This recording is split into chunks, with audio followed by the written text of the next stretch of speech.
What's going on, everyone? I'm just a typical, average American here today to react to a recent Canadian news video all about the risks of traveling here to the United States. So, Happy New Year, by the way. and What better way to welcome in the new year than to discuss what a sick and twisted world we all live in? But joking aside, I mean, I gotta be honest about this. It is just bizarre as an American to see news headlines like this, talking about how the United States is a dangerous place to visit. It's unsettling, to say the least. And, sadly, given everything that has happened between Canada and the US in the last year, I can see how we got here. Anybody can look at it and see that's how we got to how things are now, and it's still crazy to think about. So today, I want to check out this video where Canadians are talking about why they view the U.S. as an increasingly risky place to visit. So let's take a look. A growing number of Canadians in the United States, including children, are being detained by U.S. immigration authorities. Recent U.S. government data shows more than 200 Canadians have spent time in ICE custody since... What?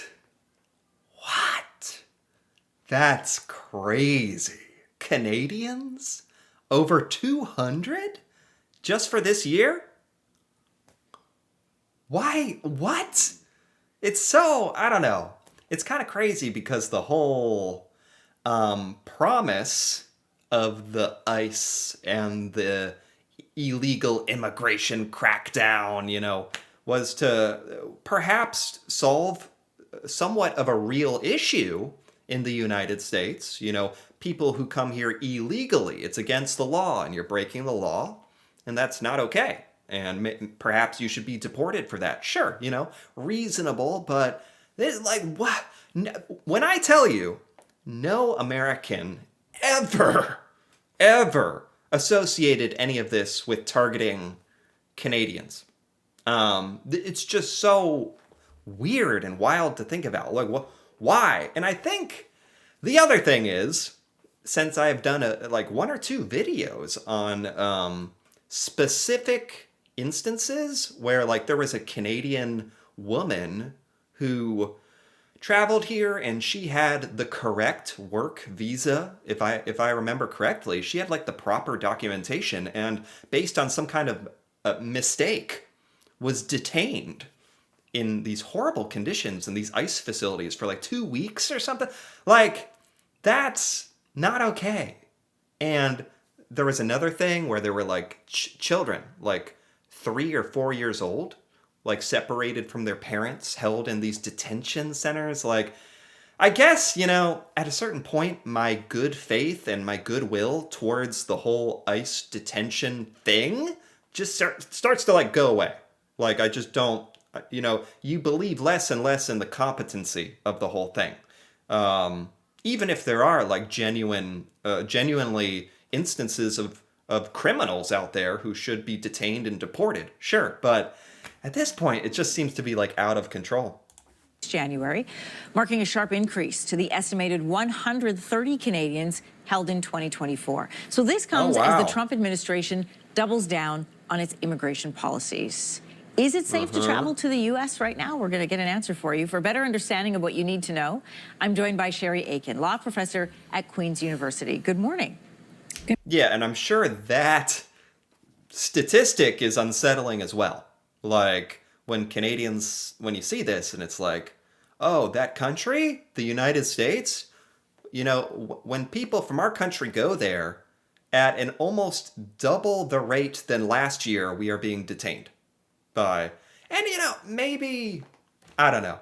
Like perhaps some of these cases are justified. I don't know. I don't know every single detail behind all this, but I don't know. Just on sort of a general surface level glance, it's like I know there have been grave mistakes made with this ICE situation towards Canadians, and double suddenly we're detaining double the amount of Canadians. Like, is that genuine? Or like did we just find it's like when a police officer needs to hand out a ticket to meet their quota or something. It's like, is it and so they pull you over for speeding 5 miles over the speed limit, 5 miles an hour. It's like, is that genuine or like artificially created, like giving out a ticket for no real reason? Is that what this is, or is this like genuine? Good morning, Anne Marie. This is a shocking number, I think, for a lot of people. I know that you've pointed out in various interviews that it used to be if your paperwork wasn't in order or there were any immigration questions, they would send you back up to Canada. Now people are being held. What grounds are most Canadians being held for? Oh, and that is such a fantastic point as well. Exactly. That's, I mean, there's just countless things you could criticize about this at this point. It's like, so if a lot of these detainments are simply from clerical errors, not doing your paperwork correctly, not doing your visa correctly, that is a mistake perhaps on that person's part, but do they deserve to go to some weird ICE detention center in the middle of Texas somewhere? Or is that how we should be handling this? Or just send them to Canada to go, you can deport them. That's a big enough punishment on its own. And then they can do it the right way. That sounds reasonable to me. There's a punishment there and a pathway to doing it correctly. Whereas it seems like that, I don't know, reasonableness is just like becoming more and more rare, I guess. Well, the statistics reveal that the vast majority of Canadians in detention are there because of what we would consider to be relatively minor offenses, everything from visa anomalies to impaired driving to property crime. But certainly, impaired driving. That's obviously like against the law, but you usually just get a ticket or your license taken away. Or what else did they say? Wait, what is this? Anomalies to impaired driving to property crime. Property crime? So these are in theory, these are Canadians who are visiting the United States and have committed a property crime, or either way, it's like if you're committing a crime or whatever, shouldn't that just mean you get sent home? Why are we... I think that's maybe the bigger argument at hand here, because it sounds like in a lot of these situations, according to her, there are crimes being committed, which is not good. I'm not saying that anywhere close to the majority of Canadians commit these crimes or anything, but by the sound of it, about 200 for 2025, except for those couple that were complete nonsense. And in those instances, why are they going to these ICE detainment facilities? Like, that, just from a selfish point of view, isn't that a strain on like the US taxpayers to pay for these weird prisons? And then you learn that a lot of them are like third-party outsourced prisons, like that want to make money from detaining people. And it just gets like weirder and weirder. Like, when did we get so weird? Don't answer that. I know what you're thinking. When exactly did America get so weird? Anyway. Yeah. Why are we doing it this way? Shouldn't the Canadians just go back to Canada if they commit a crime, and then Canada can like do your proper judicial procedures and whatnot? But certainly there are a percentage of Canadians in detention who have a criminal history, in some cases a very long ago criminal history that didn't preclude them from entering the United States, but has now caught them in a dragnet. Huh?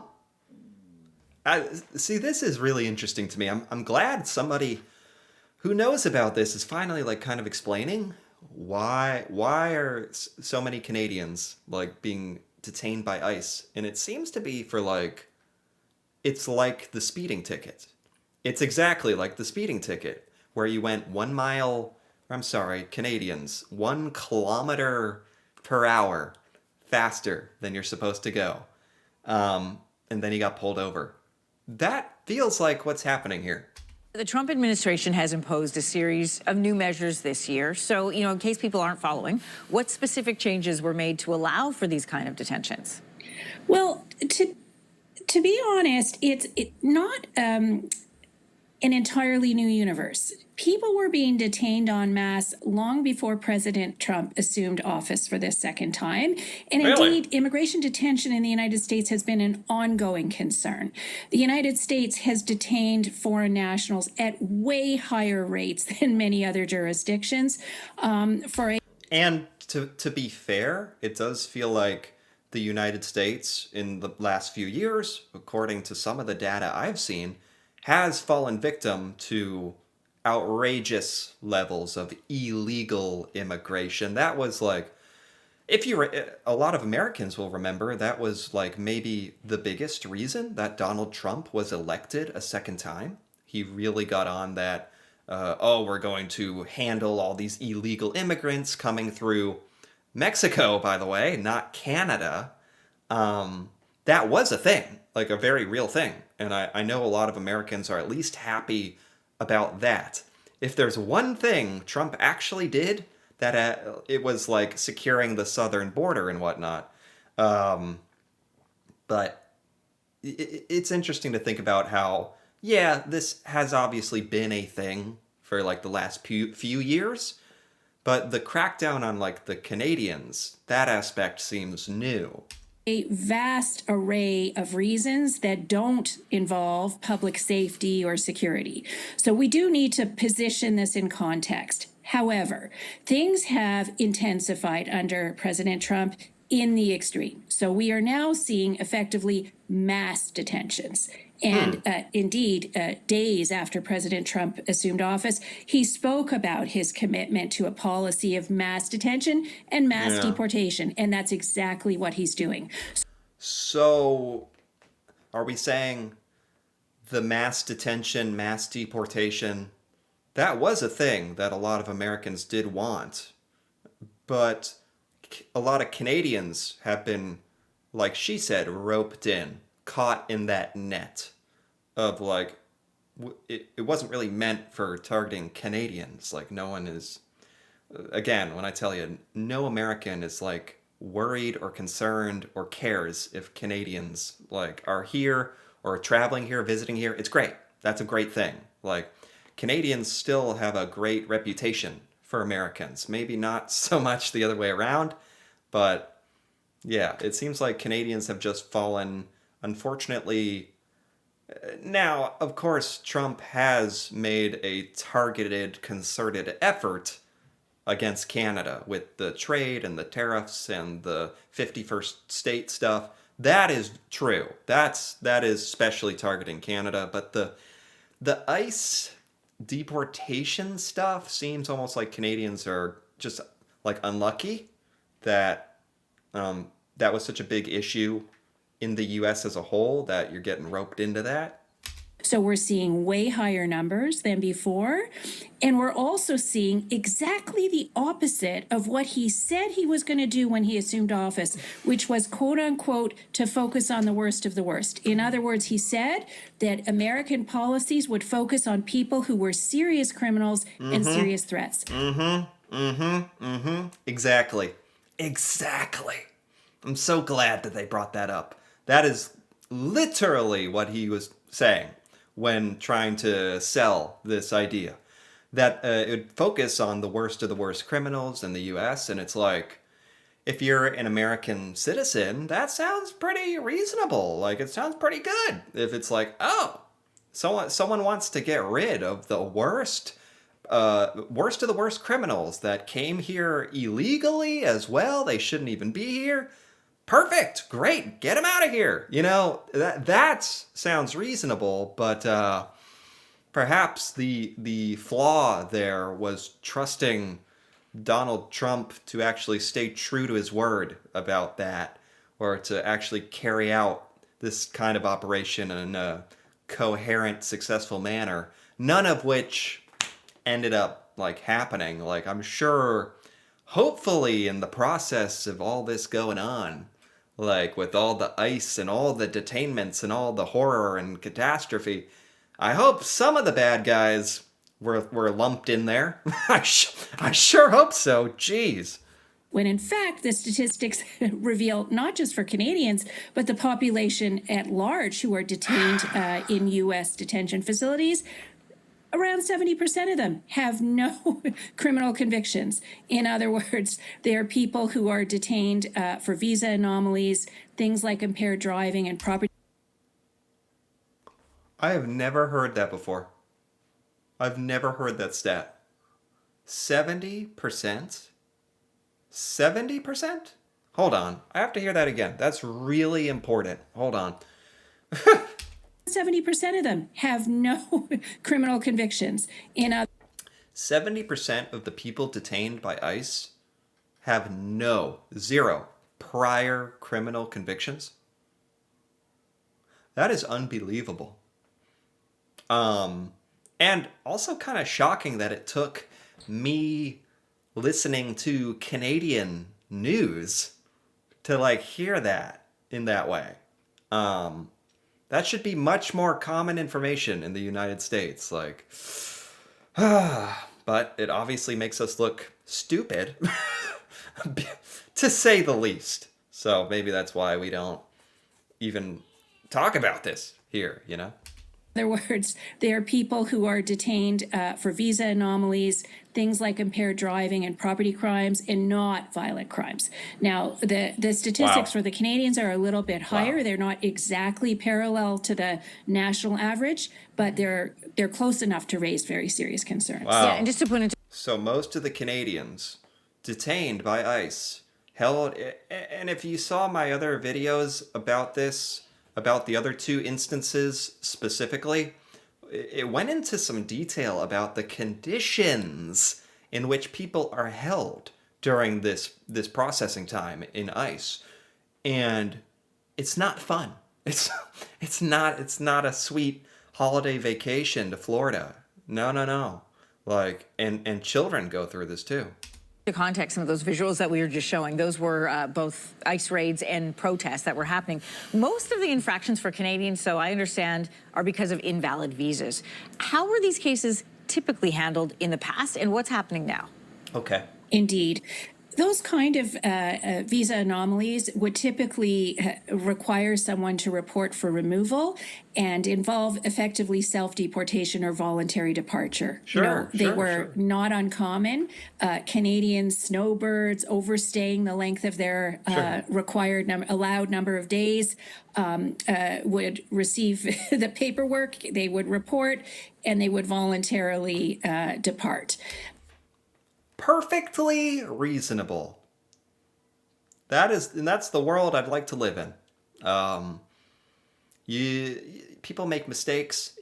You know what? Even if you're supposed to be here for a certain amount of time, if you're just like snowbirding it up wherever you are and you stay an extra day or two, I don't care. You know, you shouldn't break the law. Like, that's true. But like, you don't need to be sent to ICE prison. This is what's more frustrating is like, this is something that has happened in the past, and we used to have a civilized way of going about it. Serve you your papers, be like, hey, get the heck out of here. You've overstayed. And then, like, a lot of Canadians willingly were like, you know what? You got me. You're right. And you go. And that's it. That's just the end of it. Nah. I don't know. Now we're seeing those cases treated in a very different manner. Can you explain that more? Well, people are, as you know, being arrested and detained, and sometimes for a lengthy period of time. I mean, we know of a case of a Canadian man actually dying in detention. There's another case of a woman. What? What? What? Are we just gonna gloss over that? What do you mean? What do you mean? Canadian man died in ICE detention. What do you mean? How? What happened? What? Woman held for a very long period of time. So we're seeing people held. I heard about the woman held for like weeks on end, but someone died? This isn't even a joke. It was never a joke. That's kind of an odd expression to use, but if there was anything funny about the horror of this whole situation, somebody literally died. Like, because someone lost their life due to this idiotic policy. And the processing changes, and yeah. And that's just like the stuff that you even hear about. Like, who knows? Man, who even knows? Like, all the crazy stuff that happens with all this that you do not hear about. For days, if not weeks or longer.